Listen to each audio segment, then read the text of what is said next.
Hello दोस्तों, स्वागत है आप सभी का आपके अपने YouTube channel GK and GS Raju Prajapati पर। तो हमारा इतिहास में जो टॉपिक चल रहा था राजस्थान के इतिहास में, वो चल रहा था मेवाड़ का इतिहास। और मेवाड़ के इतिहास को देखो आज हम कंप्लीट कर लेंगे, यानी कि मेवाड़ के इतिहास में आज हमारी लास्ट कक्षा होगी, ठीक है। और कल हमने कहाँ तक पढ़ा था? तो कल हमने सबसे अंत में पढ़ा था, सबसे अंत में कल हमने शंभू सिंह के बारे में पढ़ा था।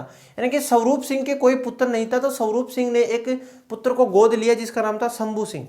और स्वरूप सिंह की एक पासवान रानी थी जिसका नाम था एंजाबाई या एंजा कंवर। उसकी मृत्यु हुई और इनकी जो शंभू सिंह की मृत्यु 1861 ईस्वी में हुई थी। और उनकी मृत्यु पर कौन सती हो जाती है? एंजाबाई या एंजा कंवर सती हो जाती है, जो मेवाड़ की अंतिम सती थी। थोड़ा सा ध्यान रखना है कि मेवाड़ की अंतिम सती कौन थी। तो मेवाड़ की अंतिम सती आपके स्वरूप सिंह की पत्नी एंजाबाई या एंजा कंवर थी, ठीक है। जबकि हम बात करें कि मेवाड़ में डाकन प्रथा, सती प्रथा और समाधि प्रथा पर रोक किसने लगाई थी? स्वरूप सिंह ने लगाई थी। स्वरूप सिंह ने स्वरूप शाही सिक्के कहाँ पर चलाए थे? तो आपके मेवाड़ में चलाए थे। इसके बाद में 1857 की क्रांति के समय मेवाड़ का शासक कौन था? स्वरूप सिंह था। कि हमने बात की थी कि स्वरूप सिंह की तीन बातें इंपॉर्टेंट थी, तो कि 1857 की क्रांति के समय मेवाड़ का शासक कौन था? स्वरूप सिंह था। और स्वरूप सिंह ने स्वरूप शाही सिक्के चलाए थे। साथ में मेवाड़ की अंतिम सती कौन थी? स्वरूप सिंह की पत्नी एंजाबाई थी, ठीक है। ये तीन बातें इंपॉर्टेंट थी स्वरूप सिंह की। उसके बाद में हमने स्वरूप सिंह का एक गोद लिया हुआ पुत्र था जिसका नाम था शंभू सिंह। शंभू सिंह की भी बातें हमने कर ली थी। देखो आज का हमारा टॉपिक है, आज हम बात करते हैं शंभू सिंह के बाद में जो शासक बने उनका नाम है सज्जन सिंह। कौन था? सज्जन सिंह। नाम से ही बड़े महत्वपूर्ण शासक है। कौन है? सज्जन सिंह। सज्जन सिंह का जो शासन काल है 1874 से 1884 ईस्वी तक इनका शासन काल आता है। क्या आता है? देखो सज्जन सिंह का जो शासन काल है वो 1874 से 1884 ईस्वी के मध्य सज्जन सिंह का शासन काल आता है। अब देखो इनके नाम के आधार पर इन्होंने एक दुर्ग का निर्माण करवाया जिसको बोलते हैं सज्जनगढ़ दुर्ग। यानी कि सज्जन सिंह ने सज्जनगढ़ दुर्ग का निर्माण करवाया, जिसको क्या बोलते हैं? मेवाड़ की या उदयपुर की मुकुटमणि किसको बोलते हैं? तो सज्जनगढ़ जो दुर्ग है उसको मेवाड़ की मुकुटमणि बोलते हैं। इसके बाद में देखो हम बात करेंगे, इसके बाद पहले उसकी बात कर लेते हैं। तो ये जो सज्जनगढ़ दुर्ग बना हुआ है वो किस पहाड़ी पर बना हुआ है? तो वो एक बांसदरा पहाड़ी पर किसने बनवाया था? सज्जन सिंह ने बनवाया था। तो देखो हम बात करते हैं कि इन्होंने किस दुर्ग का निर्माण करवाया। तो इन्होंने करवाया था सज्जनगढ़ दुर्ग। सज्जनगढ़ दुर्ग का निर्माण किसने करवाया? तो सज्जन सिंह ने सज्जनगढ़ दुर्ग का निर्माण करवाया। किस पहाड़ी पर? तो बांसदरा पहाड़ी पर सज्जन सिंह ने सज्जनगढ़ दुर्ग का निर्माण करवाया।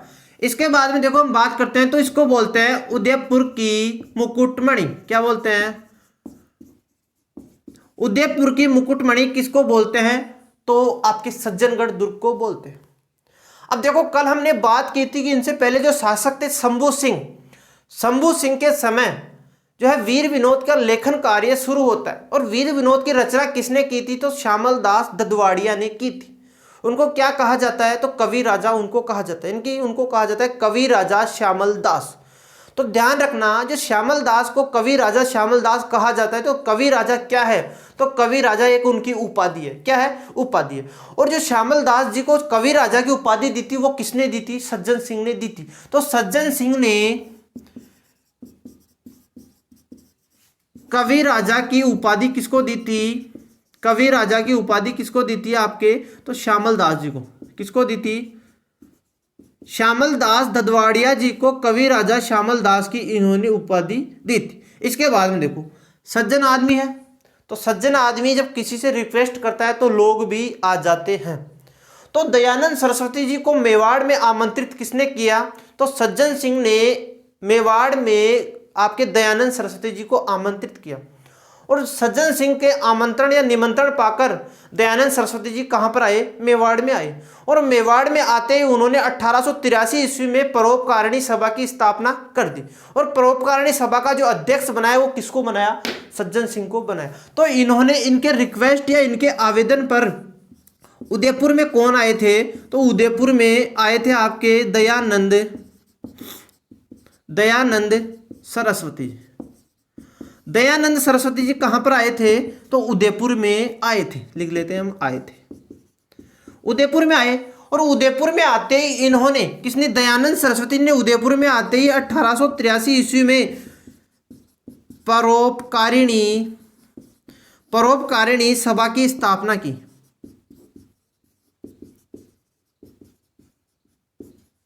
ठीक है, परोपकारिणी सभा की स्थापना की और इसका जो अध्यक्ष बनाया गया, किसका, परोपकारिणी सभा का अध्यक्ष किसको बनाया गया, तो सज्जन सिंह को परोपकारिणी सभा का अध्यक्ष बनाया गया। इसके बाद देखो बात करें सज्जन सिंह की, एक बात और इंपॉर्टेंट है कि राजस्थान का पहला साप्ताहिक पत्रिका, लेकिन राजस्थान की पहली साप्ताहिक पत्रिका किसके समय शुरू हुई थी, तो राजस्थान की पहली साप्ताहिक पत्रिका आपके सज्जन सिंह के समय ही शुरू हुई थी। तो इसको हम लिख लेते हैं, राजस्थान की पहली साप्ताहिक पत्रिका।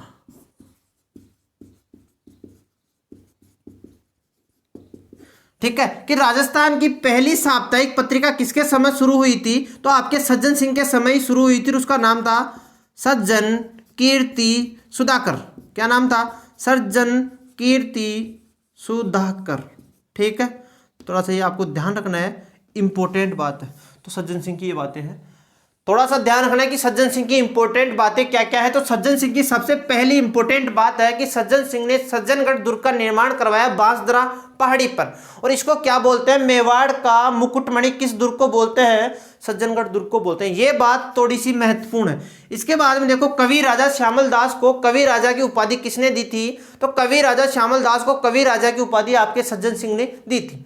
ठीक है, इसके बाद में देखो उदयपुर कौन आए थे, तो दयानंद सरस्वती जी किसके समय उदयपुर आए थे, ये बात भी इंपॉर्टेंट है। तो सज्जन सिंह के समय उदयपुर में कौन आए थे, दयानंद सरस्वती जी आए थे। इसके बाद में ये सारी बातें इंपॉर्टेंट है कि उदयपुर में दयानंद सरस्वती जी आए, और दयानंद सरस्वती जी उदयपुर में आते ही 1883 ईस्वी में परोपकारिणी सभा की स्थापना की, और परोपकारिणी सभा का जो अध्यक्ष बनाया वो सज्जन सिंह को ही बनाया था।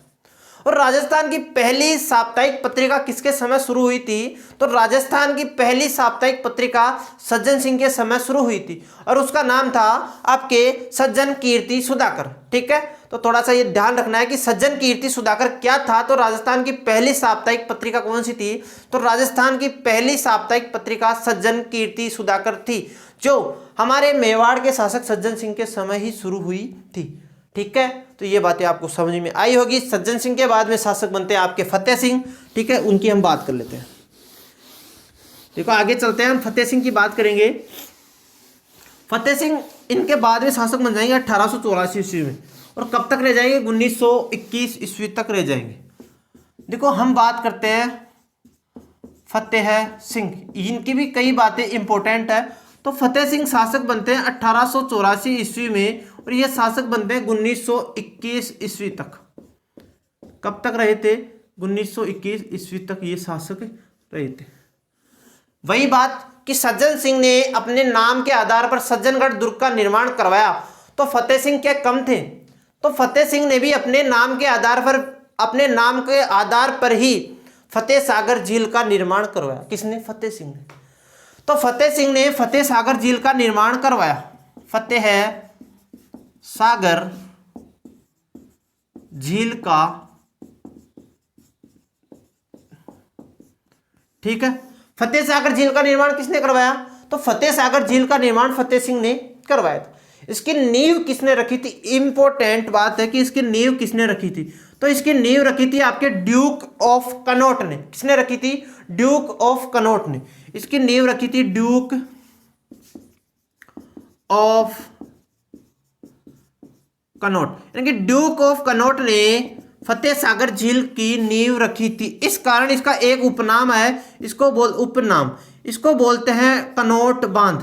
उपनाम, इसका एक उपनाम है, इसको बोलते हैं आपके कनॉट बांध। ठीक है, किसको बोलते हैं, बांध, कनॉट बांध किसको बोलते हैं, तो फतेह सागर झील को ड्यूक ऑफ कनॉट के द्वारा नींव रखी गई, इस कारण इसको बोलते हैं कनॉट बांध। थोड़ा सा ध्यान रखना है। अब हमने कल बात की थी कि शंभू सिंह के समय वीर विनोद का लेखन कार्य शुरू हुआ था, जबकि कवि राजा की उपाधि श्यामल दास जी को किसने दी थी, इनसे पहले हम बात कर चुके हैं, सज्जन सिंह ने दी थी। जबकि फतेह सिंह ने जो वीर विनोद का लेखन कार्य चल रहा था उस पर रोक किसने लगा दी थी। यह बात बहुत ही ज्यादा इंपॉर्टेंट है कि फतेह सिंह ने वीर विनोद के लेखन पर रोक लगा दी थी। इसको थोड़ा सा आप स्टार लगाकर लिखना है कि वीर विनोद के लेखन पर रोक किसने लगा दी थी। तो वीर विनोद के लेखन पर रोक। ठीक है, यह बात भी महत्वपूर्ण है। इसके बाद में देखो एक और बात महत्वपूर्ण आती है कि बिजोलिया किसान आंदोलन के समय, यानी कि राजस्थान में जब बिजोलिया किसान आंदोलन शुरू हुआ था उस समय मेवाड़ का महाराणा कौन था। जब बिजोलिया किसान आंदोलन शुरू हुआ उस समय मेवाड़ का शासक कौन था। तो फतेह सिंह था। यह बात भी थोड़ी सी महत्वपूर्ण है।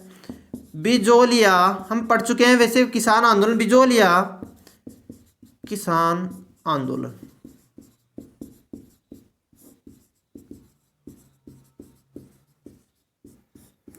बिजोलिया किसान आंदोलन के समय मेवाड़ का शासक कौन था। फतेह सिंह था। अब देखो एक घटना और आती है इनके समय की, वो आती है 1903 की। 1903 का टाइम पीरियड इनके बीच में ही है।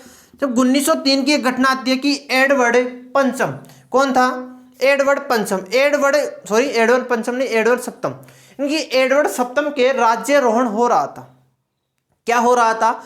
एडवर्ड 1903 में दिल्ली में एडवर्ड सप्तम का क्या चल रहा था, राज्यारोहण चल रहा था। एडवर्ड सप्तम 1903 ईस्वी में एडवर्ड सप्तम का राज्यारोहण चल रहा था। कहां पर, दिल्ली में। और दिल्ली से निमंत्रण किसके पास में आया, मेवाड़ के शासक फतेह सिंह के पास में एडवर्ड सप्तम के राज्यारोहण से निमंत्रण आया। तो मेवाड़ के शासक फतेह सिंह इसमें जाने के लिए तैयार हो गए। किसमें, एडवर्ड सप्तम के राज्यारोहण में जाने के लिए तैयार हो गए। जब ये यहां से जाने के लिए तैयार हुए तो इनके समय एक व्यक्ति था जिसका नाम था केसरी सिंह बारठ। क्या नाम था, केसरी सिंह बारठ। तो केसरी सिंह बारठ ने आपके फतेह सिंह को एक पत्र लिखा जिसको बोलते हैं चेतावनी राज चुंगटिया। क्या बोलते हैं, चेतावनी राज चुंगटिया। तो चेतावनी राज चुंगटिया की रचना किसने की थी। तो चेतावनी राज जो चुंगटिया लिखा है वो किसने लिखा है। तो केसरी सिंह बारठ ने लिखा है। और किसके लिए लिखा था, तो फतेह सिंह के लिए लिखा था। अब इसमें क्या है, तो इसमें 13 सोरठे लिखे गए हैं। अब देखो किस प्रकार से उनकी हम बात कर लेते हैं कि इनके समय केसरी सिंह बारठ ने, केसरी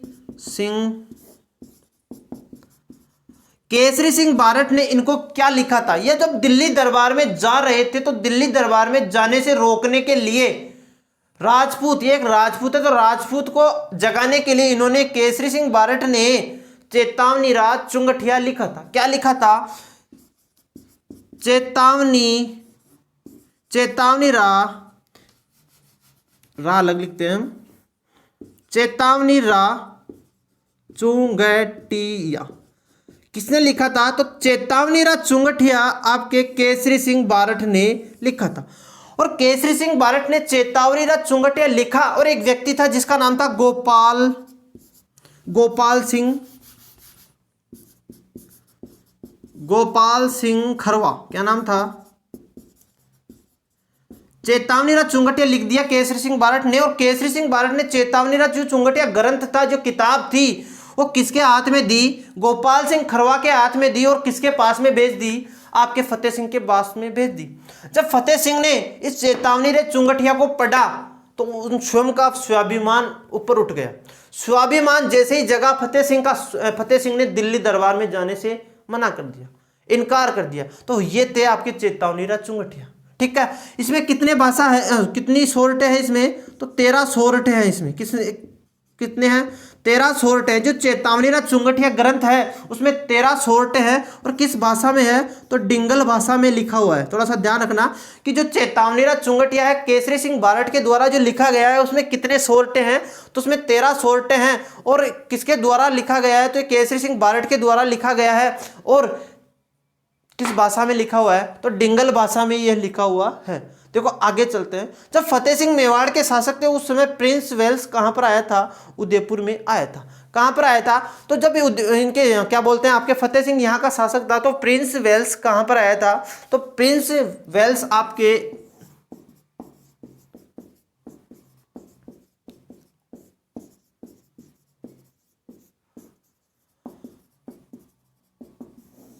ठीक है यानी कि फतेह सिंह जब मेवाड़ के शासक थे उस समय मेवाड़ में कौन आया था, तो उस समय मेवाड़ में आया था आपके प्रिंस वेल्स मेवाड़ में आया था। इसके बाद में देखो, और जब फतेह सिंह यहाँ के शासक है उस समय एक व्यक्ति और आया था जिसका नाम था लॉर्ड मिंटो। कौन था? Lord Minto. जब लॉर्ड मिंटो आपके उदयपुर में आता है तो फतेह सिंह के द्वारा मिंटो दरबार हॉल बनाया गया। यानी कि जब लॉर्ड मिंटो उदयपुर में आए तो फतेह सिंह के द्वारा लॉर्ड मिंटो हॉल बनवाया गया। कौन सा? Lord Minto hall. इनके लॉर्ड मिंटो हॉल किसने बनवाया था? तो जो लॉर्ड मिंटो हॉल था वो किसने बनवाया था? तो लॉर्ड मिंटो हॉल है आपके फतेह सिंह ने लॉर्ड मिंटो के आगमन पर उदयपुर में बनवाया था। ठीक है, आगे देखो, फतेह सिंह के समय ही बिजोलिया किसान आंदोलन शुरू हुआ था। यानी कि बिजोलिया किसान आंदोलन के समय मेवाड़ का शासक कौन था, इसकी हम बात कर चुके हैं, तो आपके फतेह सिंह था। और जब राजस्थान में छप्पनिया अकाल पड़ा था 1899 ईस्वी में, यानी कि 1899 ईस्वी में, जब उसको बोलते हैं हम छप्पनिया काल। क्या बोलते हैं उसको? उसको हम बोलते हैं छप्पनिया काल। थोड़ा सा ध्यान रखना है, छप्पनिया काल। छप्पनिया काल से 56 में मत कर देना। तो जो छप्पनिया काल पड़ा था राजस्थान में 1899 ईस्वी में, यानी 1899 ईस्वी में जो छप्पनिया काल पड़ा था उस समय मेवाड़ का शासक कौन था? तो आपके मेवाड़ का शासक था फतेह सिंह। ठीक है, समझ में आ गया? देखो आगे चलते हैं। लास्ट हमारा शासक है, और जैसे ही हमारा लास्ट शासक पूरा होगा उसी के साथ में मेवाड़ का इतिहास भी पूरा हो जाएगा। ठीक है, तो ये आज हमारी अंतिम क्लास है। इसके बाद में हम टॉपिक शुरू करेंगे राठौड़ वंश शुरू करेंगे, यानी कि मारवाड़ के शासक पढ़ेंगे सबसे, जिनकी उपाधि क्या लगती है? राव। क्या लगती है? राव। मेवाड़ वालों की उपाधि क्या है? राणा या महाराणा, सिसोदिया जिनको बोलते हैं हम। ठीक है, रावल भी इनकी उपाधि है। इसके बाद में जो हमारा टॉपिक रहने वाला है वो रहेगा आपके कौन सा? राठौड़ राजवंश पढ़ेंगे हम, यानी कि मारवाड़ के शासकों के बारे में हम जानेंगे। देखो सबसे लास्ट कौन था? तो सबसे लास्ट हमने जाना था 1848 में, यानी 1948 में। भारत आजाद कब हुए हम?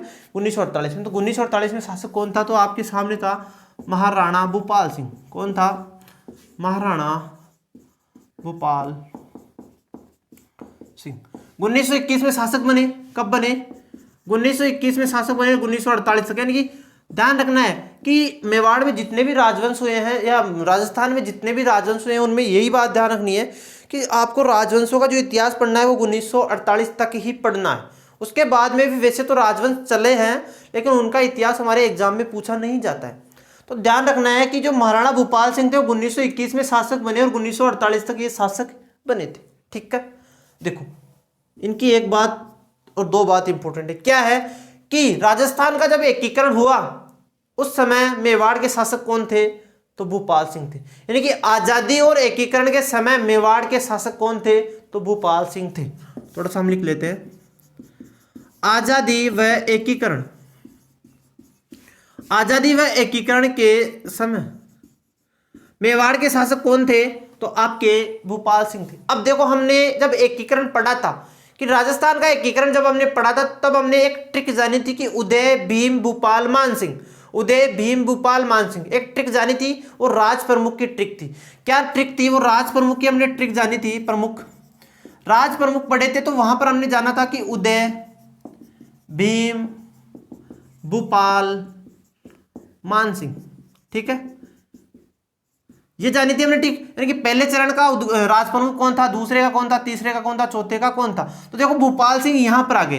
तो तीसरे चरण का राजस्थान का जब एकीकरण हुआ उस समय तीसरे चरण का यानी कि संयुक्त पूर्व राजस्थान संघ, उसका राज प्रमुख किसको बनाया गया था? तो महाराणा भूपाल सिंह को बनाया गया था। यानी कि संयुक्त पूर्व राजस्थान संघ का राज प्रमुख किसको बनाया गया था? तो संयुक्त पूर्व राजस्थान संघ का जो राज प्रमुख बनाया गया था वो आपके भूपाल सिंह को बनाया गया था। और संयुक्त पूर्व राजस्थान संघ का राज प्रमुख इनको कब बनाया गया था? तो 28 अप्रैल 1848 को।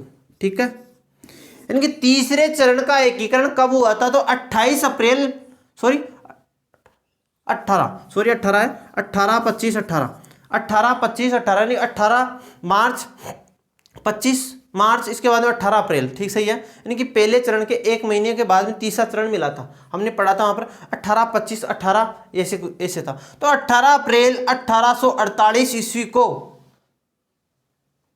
एकीकरण का कौन सा चरण बना था? तो राजस्थान के एकीकरण का तीसरा चरण बना था, और उसमें राज प्रमुख कौन थे? तो आपके महाराणा भूपाल सिंह थे, ठीक है, समझ में आ गया होगा।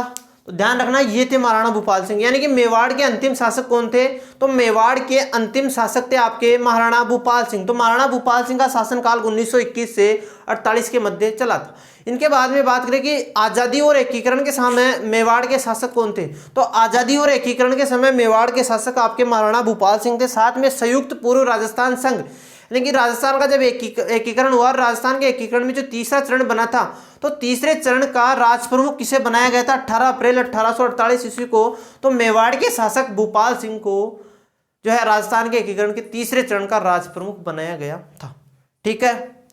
तो दोस्तों आप, ये हमारा टॉपिक जो है कंप्लीट हो चुका है, यानी कि मेवाड़ के इतिहास को हमने पूरा पढ़ लिया है, ठीक है। इसके बाद में हम टॉपिक शुरू करेंगे राठौड़ राजा, यानी कि राठौड़ वंश, हम राठौड़ राजवंश को शुरू करने वाले हैं। उसकी कक्षा आपके सामने कल से होने वाली है। और यदि आप हमारे चैनल पर नए हो तो चैनल को एक बार ज़रूर सब्सक्राइब कीजिएगा, ठीक है। और वीडियो आपको पसंद आ रहे हैं तो चैनल को सब्सक्राइब, यानी कि आपको शेयर जरूर करना है, वीडियो को शेयर जरूर करना है, ठीक है। Okay, thank you.